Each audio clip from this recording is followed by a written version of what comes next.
Hi friends, welcome back to my channel சமையல் today. இன்னைக்கு நம்ம சேனல்ல வந்து இட்லி தோசைக்கு சட்டுன்னு சீக்கிரம் செய்யக்கூடிய ஒரு குருமா ரெசிபி தான் பார்க்க போறோங்க. இதை வந்து ரொம்ப ஈஸியா ஒரு 10 நிமிஷத்துல நம்ம செஞ்சு முடிச்சிரலாம். வாங்க இப்போ வீடியோக்குள்ள போலாம். ஃபர்ஸ்ட் இதுக்கு வந்து ஒரு மிக்ஸி ஜார்ல வந்து நான் இன்னைக்கு 1 கப் அளவு தேங்காய் எடுத்து வச்சிருக்கேன். அதை வந்து இதல சேர்த்திக்கலாம். கூடவே ஒரு ஸ்பூன் அளவுக்கு சோம்பு சேர்த்திக்கலாம். ஒரு 3 பச்சை மிளகாய் சேர்த்திக்கலாம். சேர்த்திட்டு ஒரு அரை கப் அளவு தண்ணி சேர்த்து இதை வந்து நல்லா ஸ்மூத் பேஸ்டா வந்து அரைச்சு எடுத்துட்டு வந்துடலாம். பாருங்க இந்த மாதிரி நல்லா அரைச்சு எடுத்துக்கோங்க. இது இருக்கட்டும். இப்போ ஒரு கடாயில வந்து ஒரு 2 ஸ்பூன் அளவுக்கு எண்ணெய் சேர்த்துக்கோங்க. எண்ணெய் சூடானதும் ஒரு துண்டு பட்டை, 2 கிராம்பு, அரை ஸ்பூன் அளவுக்கு சோம்பு சேர்த்திக்கோங்க. கூடவே ஒரு 4 பல் பூண்டு நான் தட்டி எடுத்து வச்சிருக்கேன். அதையும் சேர்த்திக்கலாம். இப்போ இது எண்ணெயில வந்து நல்லா ஃப்ரை ஆகுற வரைக்கும் ஒரு நிமிஷம் வதக்கி விட்டுக்கோங்க. ஒரு மீடியம் சைஸ் பெரிய வெங்காயத்தை இந்த மாதிரி கட் பண்ணி வச்சிருக்கேன். அதையும் சேர்த்திக்கலாம். இப்போ வெங்காயம் வந்து நல்லா ஓரளவுக்கு ப்ரௌனிஷ் ஆகுற வரைக்கும் நல்லா வதங்கணும். ஒரு கொத்து கறிவேப்பிலை சேர்த்திக்கோங்க. வெங்காயம் நல்லா ஃப்ரை ஆகுற வரைக்கும் எண்ணெயிலேயே நல்லா வதக்கி விட்டுக்கோங்க.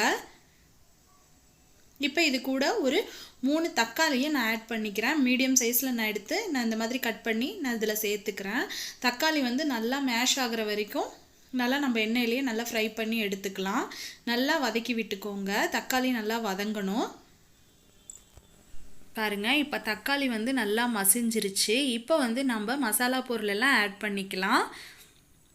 இப்போது ஃபர்ஸ்ட் வந்து ஒரு 1/4 ஸ்பூன் அளவுக்கு ஜீரகத்தூள் சேர்த்திக்கலாம். 1 ஸ்பூன் அளவுக்கு மல்லித்தூள் சேர்த்திக்கோங்க. 1 ஸ்பூன் அளவுக்கு ரெட் சில்லி பவுடர் மிளகாய்த்தூள் சேர்த்திக்கோங்க. அரை ஸ்பூன் அளவுக்கு கரம் மசாலா பவுடர் சேர்த்திக்கோங்க. சேர்த்திட்டு இதை வந்து நல்லா மிக்ஸ் பண்ணி விட்டுக்கோங்க. இதை ஒரு நிமிஷம் போல் எண்ணெயில் நல்லா வதக்கி விட்டுக்கோங்க. மசாலா வந்து நல்லா இறங்கணும். பாருங்கள் இதை நல்லா வதக்கி விட்டுக்கோங்க. இப்போ வந்து நம்ம அரைச்சி வச்சுருக்க அந்த தேங்காய் பேஸ்ட்டை வந்து நம்ம இதில் சேர்த்திக்கலாம். சேர்த்திட்டு ஒரு முறை எல்லாத்தையும் நல்லா கலந்து விட்டுக்கோங்க.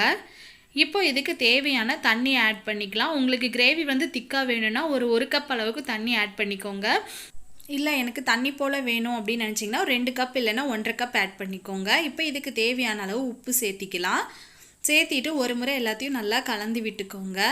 இப்போ இதை வந்து ஒரு 5 நிமிஷம் போல் நம்ம நல்லா கொதிக்க விடுவோம். நம்ம மூடி போட்டு மூடி வச்சிடலாம்.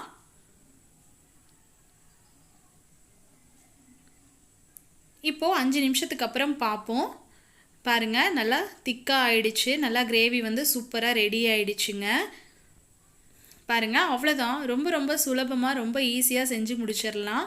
இட்லி தோசைக்கெல்லாம் வந்து நல்லா சூப்பரான சைடிஷாக இருக்குங்க. கடைசியாக கொத்தமல்லி தழை ஆட் பண்ணி அடுப்பு ஆஃப் பண்ணிடுங்க. அவ்வளோதாங்க. நம்மளோட இட்லி தோசைக்கு ஏற்ற சூப்பரான குருமா வந்து ஈஸியாக ரெடி ஆகிடுச்சு. நீங்களும் இதை வீட்டில் ட்ரை பண்ணி பாருங்கள். இந்த வீடியோ உங்களுக்கு பிடிச்சிருந்ததுன்னா கீழே கமெண்ட்ஸில் சொல்லுங்கள். லைக் பண்ணுங்கள், ஷேர் பண்ணுங்கள். மறக்காமல் சமையல் டுடே சேனலை சப்ஸ்கிரைப் பண்ணிக்கோங்க. உங்கள் ஃப்ரெண்ட்ஸ் அண்ட் ரிலேட்டிவ்ஸ்க்கு இந்த வீடியோவை ஷேர் பண்ணிக்கோங்க.